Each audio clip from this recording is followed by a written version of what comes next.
should you pick up Pokemon Scarlet and Violet? I've got about 30 hours of gameplay, and I'm gonna give you guys my honest thoughts about the brand new Pokemon games. Let's dive in. We're gonna be rating the new Pokemon games based on a handful of criteria: sound, graphics, frame rate, gameplay loop, story, difficulty, shiny hunting aspects, and replay value. I'm gonna be giving all of these a rating out of 10, and I'm gonna be avoiding massive spoilers so you can watch this free. You can also use the chapters in the description below if you wanna jump to a specific section that you're particularly interested in. These are my opinions from my experience. You may have a different one, but I do think this is a good foundation for you to determine whether or not this game is for you. The first thing we're gonna look at is sound, and I gotta say, Pokemon always seems to hit the nail on the head when it comes to sound. Pokemon Scarlet and Violet is no different. While I didn't necessarily notice an influence of like Spanish type of music, I do feel like the music felt very Pokemon, and there was actually a few times through my gameplay experience where I rolled up on a brand new area and a new track hit, and I was like, wow, that's really cool. And I was really blown away by a lot of the different tracks. The battle theme was fluid. The different kind of town themes were really cool. I just feel like they hit a home run here. I'm gonna give it a 9 out of 10. I think it could have easily been a 10 out of 10, but I don't want to give a perfect score on this one. I do feel like the sound was phenomenal though, so I definitely recommend playing with headphones or having your kind of audio turned up, because the sound is one of the best things about this game, as is most Pokemon games. Like, Game Freak and Pokemon really hit the nail on the head when it comes to their audio. I know there's a lot of questions about graphics and frame rate, and I'm gonna give you my thoughts here. I'm actually gonna give this a 7 out of 10, and I'll give you my reasoning why. The graphics I felt like were pretty solid. For a Pokemon game, I didn't really find too many issues with it. Most people don't really play Pokemon for the graphics. I felt like it was a nice step up from Pokemon Sword and Shield. There were some issues with frame rate though, I'm not gonna lie. There was a few instances where I would roll up into an area that's highly populated with various Pokemon or highly trafficked towns, and it would ultimately cause my Nintendo Switch to lag pretty tremendously. And I was playing on the version 1.01 patch, which was supposed to fix some of these issues, but I still found that some of these issues were present, and I hope that they're able to kind of iron out some of these frame rate issues. Personally, for me though, I didn't find it to be that big of a deal. It wasn't something that hindered my gameplay experience, nor did I experience any sort of crashes or anything like that. I genuinely felt like it wasn't that big of a deal. It's a little annoying when you get slowed down, like trying to speed around on Koraidon or Miraidon, and all of a sudden you kind of hit some frame rate lag. But the times that it happened were relatively few and far between, and it wasn't something, like I said, that interrupted my gameplay experience. I know some people are gonna look at the graphics and the frame rate issues, and that might be the biggest turnoff for them, but I think the gameplay itself is worth kind of looking over those things, but I'm still gonna kind of hold it back a little bit and just give it a 7 out of 10. I do think this is a big step up for the Pokemon franchise though, and this was a huge step forward with them going open world, so I'm pretty excited about that. But again, I think it's important to recognize that, to me, graphics and frame rate and that kind of stuff are not like the kind of main important factor when it comes to a Pokemon game. Now, speaking of the gameplay loop, just kind of your natural gameplay, there's a few things that I loved about this game. One, you can skip pretty much every trainer in terms of the ones that are in the open world. That is phenomenal to me. In the past of Pokemon games, you get stuck getting chased down by trainers because you walk into their eyesight and they battle you. In this game, I can tell you I did my whole 30-hour playthrough or whatever, and I legitimately only battled maybe 5 or 10 trainers that were not story specific. So that was a huge win in my opinion. One thing I did like too is that you can travel to the different parts of the map however you want. Now, you will stroll into areas that are harder to kind of deal with because the Pokemon are stronger, so I recommend having Pokédolls. And some of the bases are a little bit challenging, some of the gyms are a little bit more challenging, but ultimately you kind of have little things to do because you can follow one of the 3 paths. You can do your gym challenge, you can do your team star, you can do your Titan quest, and you can kind of bounce around between those and find the levels that make the most sense for your journey. Because of that, I did find the gameplay loop to be relatively enticing, but by the like kind of last third of it, I'll be honest, I was a bit exhausted from it. It felt to be a little bit of a drag when I was on my 3rd or 4th or 5th team star base, or my 3rd or 4th or 5th Titan, and I was getting towards the end of the gym challenge. It just felt like it kind of dragged on a little longer than I would have liked. This game basically features 18 badges in that context. With the 5 team star, the 5 Titans, and the 8 gyms, you have 18 badges essentially, 1 of each type. And again, it does feel like it kind of drags on by the time you get towards the tail end of it. Another thing I will say is, unless I totally missed it, there wasn't really any sort of direction in terms of which things you should do in which order. So I found myself like strolling into a certain area and I was like totally underleveled or totally underprepared, or vice versa. I would stroll into an area and I was way overleveled and way overprepared. And it got a little frustrating at times actually.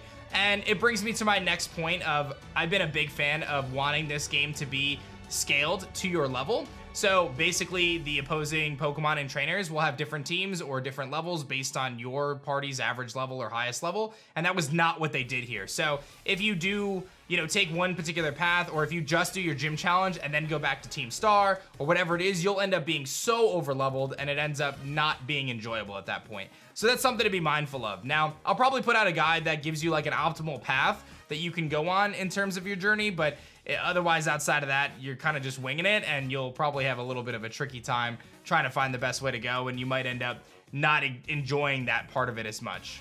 Otherwise, I found the battles to be enjoyable. I found kind of the gameplay itself to be enjoyable. I will say I did kind of miss the stadiums from Pokemon Sword and Shield, though. I did find those to be a little bit more epic than the traditional battles throughout the game. The Terrestrial mechanic as well kind of grew on me. I found myself not really using it except unless when I was in key battles. And when my opponents used it, there were instances where it was like really, really good against me, and other times where it felt like it was kind of just a waste of my time because I had to sit through the animation.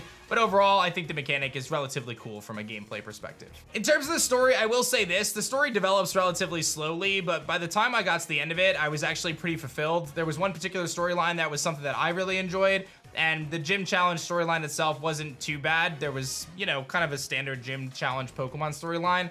When you kind of get towards the end of the game, it all kind of comes together, and I do feel like there was some interesting pieces that really I've been wondering about for months and months and months leading up to this launch of like, what's the reason for these things and that thing and this thing? And you do get some of those questions answered, which is really nice.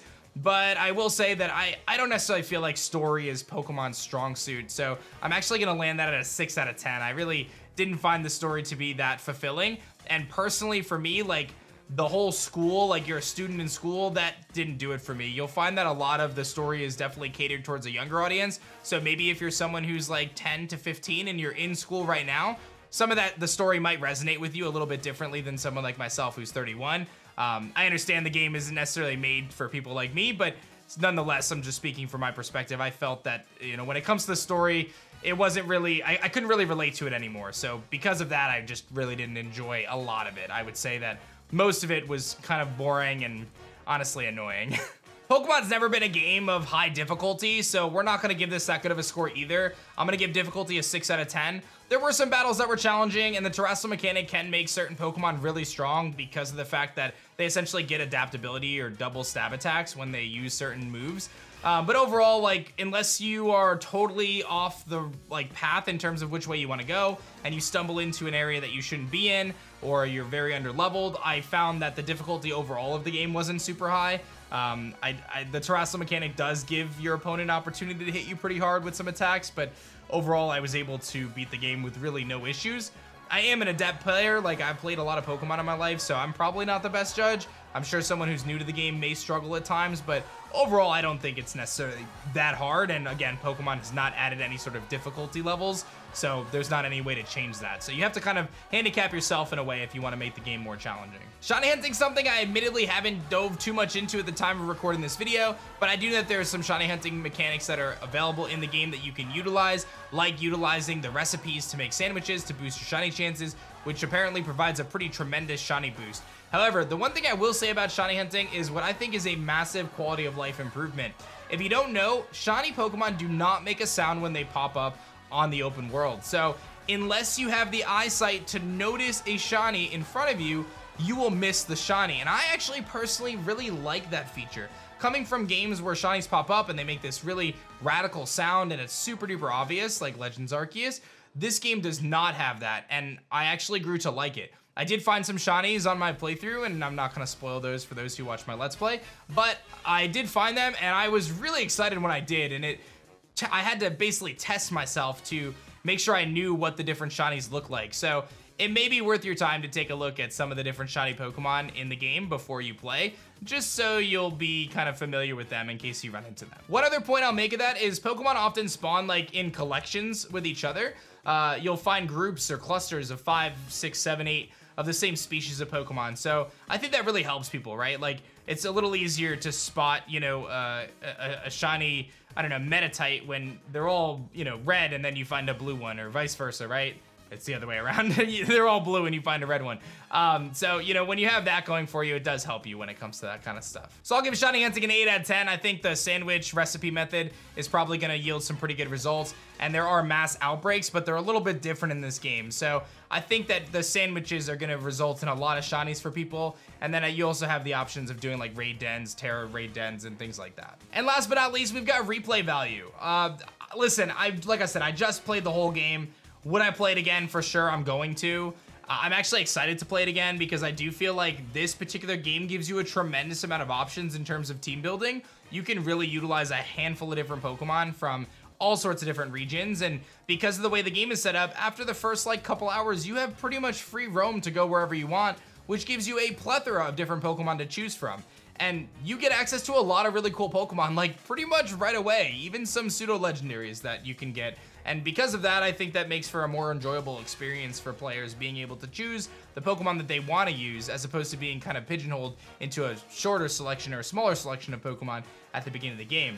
I think another thing for replay value is that you can create new challenges or challenge things in different orders and things like that. But again, it does kind of go back to my gameplay loop perspective, where by the time I was getting towards the end of this 18 badge kind of endeavor, I was pretty exhausted from it, to be honest. It dragged on a little too long for me, and maybe that's just me, but I just felt that it did get a little old, a little fast towards the end. So I'll give replay value an 8 out of 10, just because I think the team building and the diversity of Pokemon aspect makes it really stand out and shine beyond other Pokemon games. Overall, I found Pokemon Scarlet and Violet to be incredibly enjoyable. The open world gives you a sense of freedom that we've never really had before in the Pokemon franchise. However, again, as you do that and explore that for 20 plus hours, it does tend to drag a little bit towards the end. The newness does wear off and the excitement does wear off of exploring these different areas. But I'll tell you, that first 20 hours or so was incredibly enjoyable, and it was something that I welcome in the Pokemon franchise. I just hope that they take some feedback and they do look to maybe do some sort of a level scaling mechanic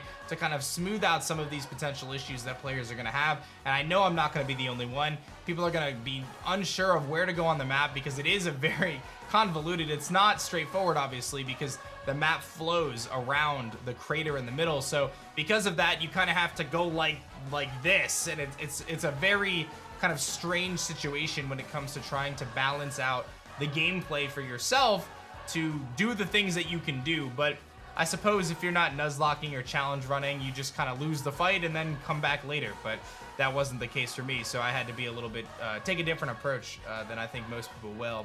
Overall, I'll give the game a 7.2 out of 10. That's kind of what the numbers all added up to. I do think the game is worth picking up personally. I'm excited to dive into it on my second playthrough and kind of have a new experience with you guys and just share that here on the channel. And I hope that you find enjoyment out of it too. I just recommend that you take your time, enjoy the game, don't rush through it, explore every crevice, every corner, every bit of the map, and have fun with it. Because again, those moments of seeing this newness and this new world and this new area and this new Pokemon and all that stuff, you really only get to experience that one time. So enjoy it while you have it. Thank you so much for watching my take on Pokemon Scarlet and Violet. You guys can let me know your thoughts in the comments section below. I appreciate your time. Thanks for watching, and I'll see you guys on the next video.